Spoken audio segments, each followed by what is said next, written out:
रेती माफियांचा एपीआयवर जीवघेणा हल्ला, अवैध रेती उपशावर कारवाई दरम्यान पोलिसांवर थेट हल्ला, प्रसंगावधानामुळे अनर्थ टळला, स्वसंरक्षणासाठी गोळीबार.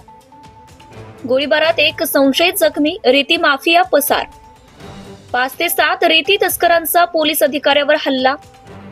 रेती माफियांची दहशत वाढली, महागाव हादरले. एपीआय गंभीर जखमी, रुग्णालयात उपचार सुरू. पोलीस कारवाईला माफियांचा हिंसक विरोध, जिल्हा पोलीस अधीक्षकांची घटनास्थळी पाहणी. कायद्याच्या राज्यालाच थेट आव्हान, रेती तस्करीचा थरार.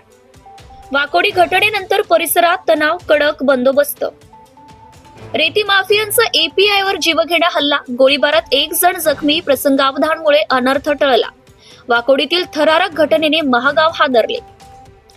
महागाव तालुक्यातील वाडी वाकोडी शिवारात अवैध रेती तस्करी विरोधात कारवाईसाठी गेलेल्या पोलीस पथकावर 5 ते 7 रेती माफियांनी सहाय्यक पोलीस निरीक्षकावर जीवघेणा हल्ला चढवल्याची गंभीर घटना गुरुवारी सकाळी घडली आहे. या हल्ल्याची तीव्रता इतकी भयावह होती की काही क्षणांची चूक झाली असती तर एपीआयचा जीव जाण्याची दाट शक्यता होती, अशी भावना महागाव परिसरात व्यक्त होतीये.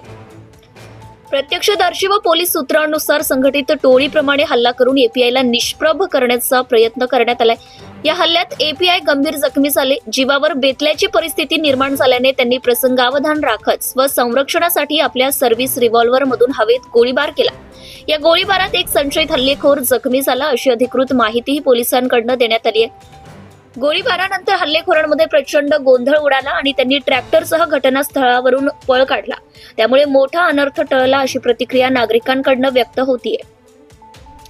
जखमी एपीआयला तातडीने उपचारासाठी रुग्णालयात दाखल करण्यात आले असून त्यांच्यावर वैद्यकीय देखरेख सुरू आहे.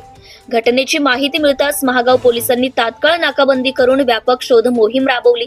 प्राथमिक तपासात 2 आरोपींना अटक करण्यात आली असून 3 ते 4 आरोपी फरार असल्याची माहिती आहे. फरार आरोपींच्या मुसके आवळण्यासाठी विशेष पथके तैनात करण्यात आली आहेत. या घटनेनंतर वाडी वाकोडी परिसरात तणावपूर्ण शांतता पसरली असून कायदा सुव्यवस्था अबाधित ठेवण्यासाठी दंगल नियंत्रक पथकासह अतिरिक्त पोलीस बंदोबस्त तैनात करण्यात आलाय. दरम्यान घटनेचे गांभीर्य लक्षात घेऊन जिल्हा पोलीस अधीक्षकांसह वरिष्ठ अधिकाऱ्यांनीही घटनास्थळी भेट देऊन पाहणी केली.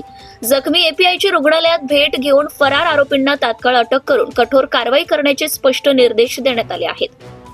रेती माफियांनी थेट पोलीस अधिकाऱ्यांच्या जीवावर उठणे आणि म्हणजेच कायद्याच्या राज्यालाच दिलेले उघड आव्हान असून या घटनेने अवैध रेती तस्करीमुळे निर्माण झालेली गुन्हेगारी साखळी किती निर्ढावलेली आहे हे पुन्हा एकदा स्पष्ट झालंय. प्रतिनिधी नंदकुमार कावळे, महागाव.